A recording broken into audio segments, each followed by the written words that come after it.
ਚੋਣਾਂ ਤੋਂ ਪਹਿਲੇ ਪੰਜਾਬ ਨਾਲ ਜੁੜੀ ਇਹ ਵੱਡੀ ਖਬਰ ਹੈ। ਈਡੀ ਐਕਸ਼ਨ ਦੇ ਵਿੱਚ ਨਜ਼ਰ ਆ ਰਹੀ ਹੈ। ਕੱਲ ਸੀਐਮ ਚੰਨੀ ਦੇ ਭਾਂਜੇ ਤੇ ਉਸਦੇ ਸਾਥੀ ਦੇ ਘਰ ਲੁਧਿਆਣਾ ਤੇ ਮੋਹਾਲੀ ਦੇ ਵਿੱਚ ਰੇਡ ਕੀਤੀ ਗਈ। ਇਲੀਗਲ ਮਾਈਨਿੰਗ ਨੂੰ ਲੈ ਕੇ ਰੇਤ ਮਾਫੀਆ ਨੂੰ ਲੈ ਕੇ ਰੇਡ ਕੀਤੀ ਜਾਂਦੀ ਹੈ ਤੇ ਉਸ ਤੋਂ ਬਾਅਦ 6 ਕਰੋੜ ਰੁਪਇਆ ਬਰਾਮਦ ਹੁੰਦਾ ਹੈ। 4 ਕਰੋੜ ਸੀਐਮ ਚੰਨੀ ਦੇ ਭਾਂਜੇ ਘਰੋਂ ਬਰਾਮਦ ਹੁੰਦੇ ਨਕਦੀ ਤੇ ਨਾਲ ਹੀ 2 ਕਰੋੜ ਉਸਦੇ ਸਾਥੀ ਦੇ ਘਰੋਂ ਬਰਾਮਦ ਹੁੰਦੇ ਤੇ ਉਸ ਤੋਂ ਬਾਅਦ ਅੱਜ ਫਿਰ ਈਡੀ ਐਕਸ਼ਨ ਦੇ ਵਿੱਚ ਅੱਜ ਪਠਾਨਕੋਟ ਇੱਕ ਵੱਡੇ ਕਾਰੋਬਾਰੀ ਦੇ ਘਰ ਈਡੀ ਵੱਲੋਂ ਰੇਡ ਕੀਤੀ ਗਈ ਹੈ।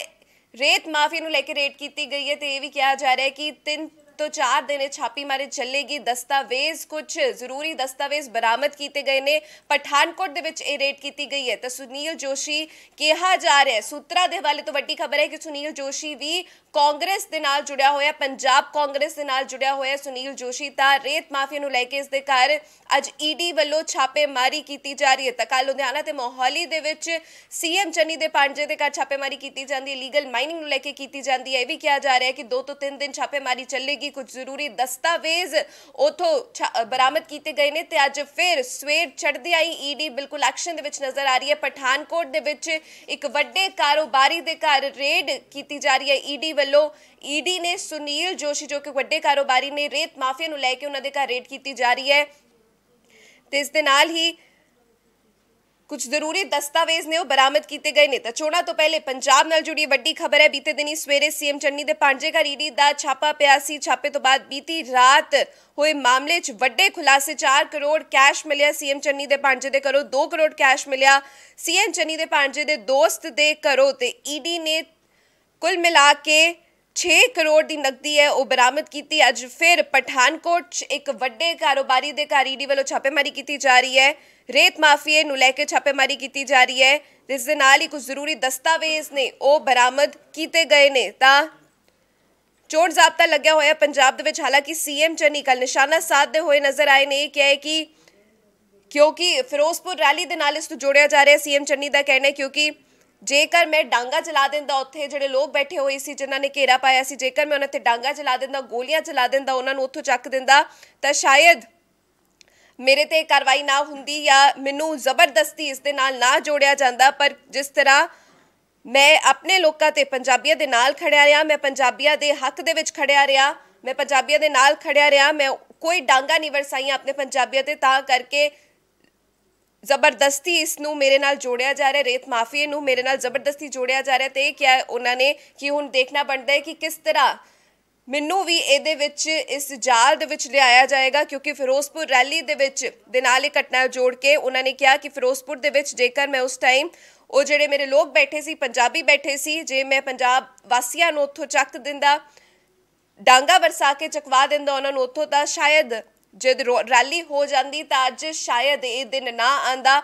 टाइमिंग भी ये कहेगी क्योंकि चोण जाब्ता लग्या होया तो इस दौरान ईडी की रेड की गई है। हालांकि जो केस दसिया जा रहा है तो 4 साल पुराना दसिया जा रहा है, तो उस तो बाद 4 साल बाद छापेमारी होना, इस तरह ईडी की रेड होनी, तो वड्डे सवाल चक रहे। सीएम चन्नी का कहना है कि जबरदस्ती जानबुझ के मैनू इस जाल दे विच फसाया जा रहा है तो जबरदस्ती ये किया जा रहा है। कल लुधियाना ते मोहाली विखे रेड की गई सी सीएम चन्नी दे भांजे घर ते उन्हां दे दोस्त दे घर, जिस तो बाद ईडी दे हट वड्डी सफलता लगती है। 6 करोड़ नकदी है बरामद हुंदी है, कुछ दस्तावेज इकट्ठे किए जाते हैं। तो अज सवेर चढ़ते आई पठानकोट में ईडी बिल्कुल एक्शन दे विच नज़र आ रही है। एक वड्डे कारोबारी सुनील जोशी दे घर ईडी ने दस्तक दी है। रेत माफिया नूं लैके मामला दसिया जा रहा है, जिसके करके ईडी वालों छापेमारी की गई है। सूत्रा दे हवाले तो वड्डी खबर है कि 2 तो 3 दिन तक ये छापेमारी चल सकती है। सवेरे पठानकोट दे विच ईडी पहुंचती है तो कुछ जरूरी दस्तावेज बरामद किए गए ने। तो रेत माफिया नूं लैके ये दसिया जा रहा है। पंजाब च मंगलवार सवेरे एक वड्डी खबर सामने आउंदी है। ईडी दे सूबे दे विच लगभग 10 थावां ते छापेमारी की है। तो इस दे नाल ही सब तो वड्डी चीज़ इस विच ये निकल के सामने आती है जदों मुख मंत्री चरणजीत सिंह चन्नी दे रिश्तेदारां दे घर छापेमारी हुंदी है। तो ईडी वल्लों कल मोहाली, लुधियाना ते फतेहगढ़ साहिब दे विच कुछ जरूरी दस्तावेज ईडी रेड दे दौरान बरामद किए जाते हैं। एक निजी अपार्टमेंट दे विच रेड करते हैं ईडी ते इस रेड विच काफ़ी वड्डे खुलासे हुंदे ने। रेड काफ़ी चिर तक चलती। अपार्टमेंट के सैकरेटरी ने दस्सिया कि सवेरे 8 बजे रेड शुरू हुंदी है तो रात तक चलती है। तो इस दे नाल ईडी की हुई रेड तो बाद सियासत पकदी हुई नज़र आ रही है। ਪੰਜਾਬ ਦੇ ਸੀਐਮ ਚਰਨਜੀਤ ਸਿੰਘ ਚੰਨੀ ਨੇ ਕਿਹਾ ਕਿ ਪੱਛਮ ਬੰਗਾਲ ਦੇ ਵਿੱਚ ਜਦੋਂ ਚੁਣਾਵ ਹੋਏ ਸੀ ਤਾਂ ਇਦਾਂ ਹੀ ਰੇਡ ਹੋਈ ਸੀ, ਈਡੀ ਦੀ ਰੇਡ ਕਰਵਾ ਕੇ ਦਬਾਇਆ ਜਾਂਦਾ। ਹੁਣ ਜਦੋਂ ਪੰਜਾਬ ਦੇ ਵਿੱਚ ਚੋਣਾਂ ਆ ਗਈਆਂ ਨੇ ਤਾਂ ਇਹਨਾਂ ਨੂੰ ਈਡੀ ਦੀ ਰੇਡ ਯਾਦ ਆ ਗਈ ਹੈ। ਇਹ ਸਾਰੇ ਦਬਾਅ ਸਾਡੇ ਤੇ ਕਰਨ ਦੀ ਕੋਸ਼ਿਸ਼ ਕੀਤੀ ਜਾ ਰਹੀ ਹੈ, ਪਰ ਅਸੀਂ ਇਹ ਦਬਾਅ ਸਹਿਣ ਲਈ ਬਿਲਕੁਲ ਪੂਰੇ ਤਰੀਕੇ ਦੇ ਨਾਲ ਤਿਆਰ ਆ। ਕਾਂਗਰਸ ਦਾ ਹਰ ਵਰਕਰ ਹੈ ਉਹਨੂੰ ਦਬਾਉਣ ਦੀ ਕੋਸ਼ਿਸ਼ ਕੀਤੀ ਜਾ ਰਹੀ ਹੈ। ਸਾਲ 2018 ਵਿੱਚ ਕਿਸੇ FIR ਨੂੰ ਆਧਾਰ ਬਣਾ ਕੇ ਇਹ ਰੇਡ ਕੀਤੀ ਜਾ ਰਹੀ ਹੈ। ਉਹਨਾਂ ਦਾ ਕਹਿਣਾ ਤਦ ਤੱਕ ਤਾਂ ਮੈਂ CM ਵੀ ਨਹੀਂ ਸੀਗਾ। ਪਿਛਲੇ ਦਿਨਾਂ ਵਿੱਚ ਜੋ ਘਟਨਾਕ੍ਰਮ ਹੋਏ ਨੇ ਤੁਹਾਨੂੰ ਸਾਰਿਆਂ ਨੂੰ ਪਤਾ ਹੈ ਕਿ ਉਸ ਦੇ ਬਦਲੇ ਦੇ ਵਿੱਚ ਪੰਜਾਬ ਤੇ ਕਾਂਗਰਸ ਨੂੰ ਦਬਾਉਣ ਦੀ ਕੋਸ਼ਿਸ਼ ਕੀਤੀ ਜਾ ਰਹੀ ਹੈ, ਪਰ ਇਹ ਸਫਲ ਨਹੀਂ ਹੋਏਗੀ। ਅਸੀਂ ਚੋਣਾਂ ਨੂੰ ਅੱਗੇ ਵਧਾਵਾਂਗੇ, ਇਹਨਾਂ ਨੂੰ ਸਫਲ ਨਹੀਂ ਹੋਣ ਦੇਵਾਂਗੇ। ਉਹਨਾਂ ਨੇ ਕਿਹਾ ਹੈ ਕਿ ਮੈਨੂੰ ਟਾਰਗੇਟ ਕੀਤਾ ਜਾ ਰਿਹਾ ਹੈ, ਪੰਜਾਬੀ ਕਦੀ ਦਬਦੇ ਨਹੀਂ ਨੇ, ਇਹ ਮੈਂ ਉਹਨਾਂ ਨੂੰ ਦੱਸਣਾ ਚਾਹੁੰਦਾ। ਤਾਂ ਪੰਜਾਬ ਦੀ ਸੱਤਾਧਾਰੀ ਪਾਰਟੀ ਨੂੰ ਰੇਡ ਹੋਈ ਤਾਂ ਆਪੋਜੀਸ਼ਨ ਨੂੰ ਵੀ ਨਿਸ਼ਾਨਾ ਸਾਧਨ ਦਾ ਮੌਕਾ ਮਿਲ ਗਿਆ ਹੈ, ਜਿਸ ਤੋਂ ਬਾਅਦ ਭਗਵੰਤ ਮਾਨ ਨੇ ਕਿਹਾ ਹੈ ਕਿ ਕੋਈ ਨਾ ਕੋਈ ਸਬੂਤ ਤਾਂ ਜ਼ਰੂਰ ਹੋਇਆ ਹੋਏਗਾ, ਕੋਈ ਮਿਲਿਆ ਹੋਏਗਾ, ਜਿਸ ਤੋਂ ਬਾਅਦ ਇਹ ਛਾਪੇਮਾਰੀ ਹੋਈ ਹੈ। ਹਾਲਾਂਕਿ CM ਚੰਨੀ ਲਗਾਤਾਰ ਇਹ ਕਹਿੰਦੇ ਨਜ਼ਰ ਆਉਂਦੇ ਨੇ ਕਿ ਜੇਕਰ ਛਾਪੇਮਾਰੀ ਕਰਨੀ ਸੀ ਤਾਂ ਜਿਸ ਦੌਰਾਨ FIR ਦਰਜ ਹੁੰਦੀ ਹੈ ਉਸ ਸਮੇਂ ਕਰਨੀ ਚਾਹੀਦੀ ਹੈ, 2018 ਵਿੱਚ ਕਰਨੀ ਚਾਹੀਦੀ ਹੈ। 2018 ਦੇ ਕੇਸ ਨੂੰ ਆਧਾਰ ਬਣਾ ਕੇ ਇਸ ਵਕਤ FIR ਕਰਨਾ, ਇਹ ਰੇਡ ਕਰਨਾ ਹੈ, ਬਿਲਕੁਲ ਇਹ ਸਾਹਮਣੇ ਨਜ਼ਰ ਆ ਰਿਹਾ ਹੈ ਕਿ ਕਿਸ ਤਰ੍ਹਾਂ ਸਾਨੂੰ ਦਬਾਉਣ ਦੀ ਕੋਸ਼ਿਸ਼ ਕੀਤੀ ਜਾ ਰਹੀ ਹੈ। ਤੇ ਇਸ ਨੂੰ ਬਿਲਕੁਲ ਫਿਰੋਜ਼ਪੁਰ ਦੇ ਵਿੱਚ ਹੋਏ ਘਟਨਾਕ੍ਰਮ ਦੇ ਨਾਲ ਜੋੜਿਆ ਜਾ ਰਿਹਾ ਹੈ, ਕਿਉਂਕਿ ਫਿਰੋਜ਼ਪੁਰ ਦੇ ਵਿੱਚ PM ਦੀ ਜਦੋਂ ਰੈਲੀ ਸੀ ਤਾਂ ਉਸ ਤੋਂ ਬਾਅਦ PM ਨਹੀਂ ਪਹੁੰਚ ਪਾਉਂਦੇ, ਸੰਬੋਧਨ ਨਹੀਂ ਕਰ ਪਾਉਂਦੇ। ਇਕੱਠ ਜੋ ਉਹਨਾਂ ਲਈ ਇੰਤਜ਼ਾਰ ਕਰ ਰਿਹਾ ਹੁੰਦਾ ਇਸ ਕਰਕੇ ਕਿਉਂਕਿ ਕੁਝ ਲੋਕ ਨੇ ਉਹਨਾਂ ਨੂੰ ਘੇਰਾ ਪਾ ਲੈਂਦੇ ਨੇ, ਤਾਂ ਉਹਨਾਂ ਦੇ ਰੈਲੀ ਸਥਲ ਤੋਂ 8 ਕਿਲੋਮੀਟਰ ਪਹਿਲੇ ਇੱਕ ਫਲਾਈਓਵਰ ਤੇ ਉਹਨਾਂ ਦੀ ਗੱਡੀ ਨੂੰ ਘੇਰਾ ਪਾ ਲਿਆ ਜਾਂਦਾ, ਜਿਸ ਤੋਂ ਬਾਅਦ PM ਮੋਦੀ ਫਿਰੋਜ਼ਪੁਰ ਰੈਲੀ ਦਾ ਬਿਨਾਂ ਸੰਬੋਧਨ ਕਰੇ ਦਿੱਲੀ ਵਾਪਸ ਪਰਤ ਜਾਂਦੇ ਨੇ। ਉਸ ਤੋਂ ਬਾਅਦ ਸਿਆਸਤ ਕਾਫੀ ਪੱਖਦੀ ਹੈ, ਨਿੰਦਾ ਕੀਤੀ ਜਾਂਦੀ ਹੈ ਇਸ ਘਟਨਾ ਦੀ ਦੇਸ਼ ਭਰ ਦੇ ਵਿੱਚ। ਤਾਂ ਹੁਣ CM ਚੰਨੀ ਦਾ ਕਹਿਣਾ ਹੈ ਕਿ ਉਸ ਘਟਨਾਕ੍ਰਮ ਦੇ ਨਾਲ ਜੋੜ ਕੇ ਰੇਡ ਕੀਤੀ ਜਾ ਰਹੀ ਹੈ। ਉਹਨਾਂ ਦੇ ਭਾਂਜੇ ਦੇ ਕੱਲ ਰੇਡ ਹੁੰਦੀ ਹੈ ਤਾਂ ਅੱਜ ਪਠਾਨਕੋਟ ਦੇ ਵਿੱਚ ਈਡੀ ਐਕਸ਼ਨ ਦੇ ਵਿੱਚ ਨਜ਼ਰ ਆ ਰਹੀ ਹੈ। ਤਾਂ ਈਡੀ ਨੇ ਇੱਕ ਵੱਡੇ ਕਾਰੋਬਾਰੀ ਸੁਨੀਲ ਜੋਸ਼ੀ ਦੇ ਘਰ ਦਸਤਕ ਦਿੱਤੀ ਹੈ, ਛਾਪੇਮਾਰੀ ਕੀਤੀ ਜਾ ਰਹੀ ਹੈ, ਕੁਝ ਜ਼ਰੂਰੀ ਦਸਤਾਵੇਜ਼ ਬਰਾਮਦ ਹੋਏ ਨੇ। ਸਵੇਰੇ ਤੋਂ ਹੀ ਈਡੀ ਦੀ ਰੇਡ ਹੈ, ਇਹ ਸ਼ੁਰੂ ਹੋ ਗਈ ਹੈ।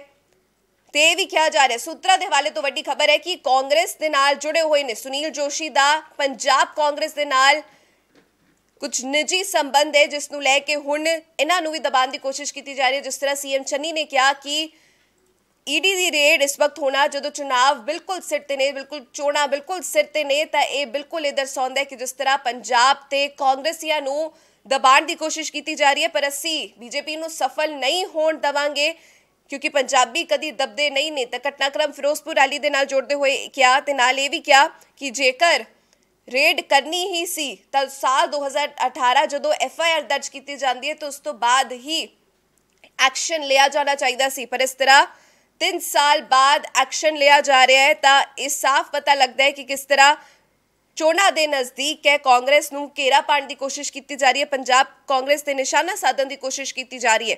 ਹਾਲਾਂਕਿ ਭਗਵੰਤ ਮਾਨ ਨੇ ਕਹਿੰਦੇ ਨਜ਼ਰ ਆਉਂਦੇ ਨੇ ਕਿ ਕੋਈ ਨਾ ਕੋਈ ਸਬੂਤ ਤਾਂ ਜ਼ਰੂਰ ਰਿਹਾ ਹੋਏਗਾ ਜਿਸ ਦੇ ਕਰਕੇ ਰੇਡ ਕੀਤੀ ਗਈ ਹੈ। ਹਾਲਾਂਕਿ CM ਚੰਨੀ ਨੇ ਕਿਹਾ ਕਿ ਨਾ ਮੇਰਾ ਤਾਲੁਕ ਹੈ ਰੇਤ ਮਾਫੀਆ ਦੇ ਨਾਲ, ਨਾ ਹੀ ਮੇਰੇ ਕਿਸੇ ਰਿਸ਼ਤੇਦਾਰ ਦਾ ਹੈ, ਪਰ ਸਾਨੂੰ ਜ਼ਬਰਦਸਤੀ ਇਸ ਜਾਲ ਦੇ ਵਿੱਚ ਫਸਾਉਣ ਦੀ ਕੋਸ਼ਿਸ਼ ਕੀਤੀ ਜਾ ਰਹੀ ਹੈ। ਤਾਂ ਵੱਡੀ ਖਬਰ ਇਸ ਵੇਲੇ ਦੀ ਚੋਣਾਂ ਤੋਂ ਪਹਿਲੇ ਪੰਜਾਬ ਨਾਲ ਜੁੜੀ ਵੱਡੀ ਖਬਰ ਹੈ। CM ਚੰਨੀ ਦੇ ਭਾਂਜੇ ਦੇ ਕੱਲ ਰੇਡ ਹੋਈ ਸੀ, ਲੁਧਿਆਣਾ ਤੇ ਮੋਹਾਲੀ ਦੇ ਵਿੱਚ ਰੇਡ ਕੀਤੀ ਜਾਂਦੀ। ਉਸ ਤੋਂ ਬਾਅਦ ਉਹਨਾਂ ਦੇ ਭਾਂਜੇ ਦੇ ਘਰੋਂ 4 ਕਰੋੜ ਨਕਦੀ ਬਰਾਮਦ ਕੀਤੀ ਜਾਂਦੀ, ਉਸਦੇ ਦੋਸਤ ਦੇ ਘਰੋਂ 2 ਕਰੋੜ ਨਕਦੀ ਬਰਾਮਦ ਕੀਤੀ ਜਾਂਦੀ, ਕੁਝ ਜ਼ਰੂਰੀ ਦਸਤਾਵੇਜ਼ ਬਰਾਮਦ ਕੀਤੇ ਜਾਂਦੇ ਨੇ। ਤਾਂ ਉਸ ਤੋਂ ਬਾਅਦ ਅੱਜ ਈਡੀ ਐਕਸ਼ਨ 'ਚ ਨਜ਼ਰ ਆ ਰਹੀ ਹੈ। ਪਠਾਨਕੋਟ ਵਿੱਚ ਰੇਡ ਕੀਤੀ ਗਈ ਹੈ, ਇੱਕ ਵੱਡੇ ਕਾਰੋਬਾਰੀ ਸੁਨੀਲ ਜੋਸ਼ੀ ਦੇ ਘਰ ਈਡੀ ਨੇ ਦਸਤਕ ਦਿੱਤੀ ਹੈ। ਰੇਤ ਮਾਫੀਆ ਨੂੰ ਲੈ ਕੇ ਰੇਡ ਕੀਤੀ ਜਾ ਰਹੀ ਹੈ ਤਾਂ ਇਹ ਕਿਹਾ ਜਾ ਰਿਹਾ ਹੈ ਕਿ ਜ਼ਰੂਰੀ ਦਸਤਾਵੇਜ਼ ਨੇ ਕੁਝ ਬਰਾਮਦ ਕੀਤੇ ਗਏ ਨੇ। ਤਾਂ ਰੇਡ ਹਾਲੇ ਚੱਲ ਰਹੀ ਹੈ, ਹਾਲੇ ਜਾਂਚ ਹੈ ਕੀਤੀ ਜਾ ਰਹੀ ਹੈ। ਤਾਂ ਦੇਖਣਾ ਬਣਦਾ ਕਿ ਆਉਣ ਵਾਲੇ ਸਮੇਂ ਦੇ ਵਿੱਚ ਕਿਸ ਤਰ੍ਹਾਂ ਦੇ ਖੁਲਾਸੇ ਹੁੰਦੇ ਨੇ। ਤੁਹਾਨੂੰ ਦੱਸਦੀ ਕਿ ਇਹ ਵੀ ਜ਼ਰੂਰ ਕਿਹਾ ਜਾ ਰਿਹਾ, ਮੀਡੀਆ ਰਿਪੋਰਟ ਸਾਹਮਣੇ ਆ ਰਹੀਆਂ ਨੇ ਕਿ ਸੁਨੀਲ ਜੋਸ਼ੀ ਦੇ ਪੰਜਾਬ ਕਾਂਗਰਸ ਦੇ ਨਾਲ ਨਿੱਜੀ ਸੰਬੰਧ ਨੇ। ਤਾਂ ਜਿਸ ਤਰ੍ਹਾਂ CM ਚੰਨੀ ਨੇ ਕਿਹਾ ਕਿ ਜਾਣਬੁੱਝ ਕੇ ਸਾਨੂੰ ਘੇਰਾ ਪਾਉਣ ਦੀ ਕੋਸ਼ਿਸ਼ ਕੀਤੀ ਜਾ ਰਹੀ ਹੈ, ਇਸ ਜਾਲ ਦੇ ਵਿੱਚ ਜ਼ਬਰਦਸਤੀ ਫਸਾਉਣ ਦੀ ਕੋਸ਼ਿਸ਼ ਕੀਤੀ ਜਾ ਰਹੀ ਹੈ। ਹਾਲਾਂਕਿ ਮੈਂ ਤੇ ਮੇਰਾ ਕੋਈ ਵੀ ਰਿਸ਼ਤੇਦਾਰ ਰੇਤ ਮਾਫੀ ਦੇ ਨਾਲ ਕਿਸੇ ਵੀ ਪ੍ਰਕਾਰ ਦੇ ਨਾਲ ਨਹੀਂ ਜੁੜਿਆ ਹੋਇਆ। ਤਾਂ ਹੁਣ ਦੇਖਣਾ ਬਣਦਾ ਹੈ ਕਿ ਕੀ ਸਬੂਤ ਸਾਹਮਣੇ ਆਉਂਦੇ ਨੇ, ਕੀ ਦਸਤਾਵੇਜ਼ ਸਾਹਮਣੇ ਆਉਂਦੇ ਨੇ, ਕੀ ਕੈਸ਼ ਹੈ ਇਹਨਾਂ ਦੇ ਘਰੋਂ ਵੀ ਸਾਹਮਣੇ ਨਿਕਲਦਾ ਹੈ ਜਾਂ ਨਹੀਂ। ਤਾਂ ਕੱਲ 6 ਕਰੋੜ ਨਕਦੀ ਬਰਾਮਦ ਹੁੰਦੀ ਹੈ, ਅੱਜ ਕੁਝ ਜ਼ਰੂਰੀ ਦਸਤਾਵੇਜ਼ ਬਰਾਮਦ ਕੀਤੇ ਗਏ ਨੇ। ਤਾਂ ਹੁਣ ਦੇਖਣਾ ਬਣਦਾ ਕਿ ਰੇਤ ਮਾਫੀਆ ਦੇ ਨਾਲ ਜੋ ਜਿਸ ਤਰ੍ਹਾਂ ਜੋੜਿਆ ਜਾ ਰਿਹਾ ਇਹਦੇ ਵਿੱਚ ਕਿੰਨੀ ਸੱਚਾਈ ਹੈ ਤੇ ਕਿਸ ਤਰ੍ਹਾਂ ਖੁਲਾਸੇ ਆਉਣ ਵਾਲੇ ਦਿਨਾਂ ਦੇ ਵਿੱਚ ਇਸ ਈਡੀ ਦੀ ਰੇਡ ਵੱਲੋਂ ਕੀਤੇ ਜਾਂਦੇ ਨੇ।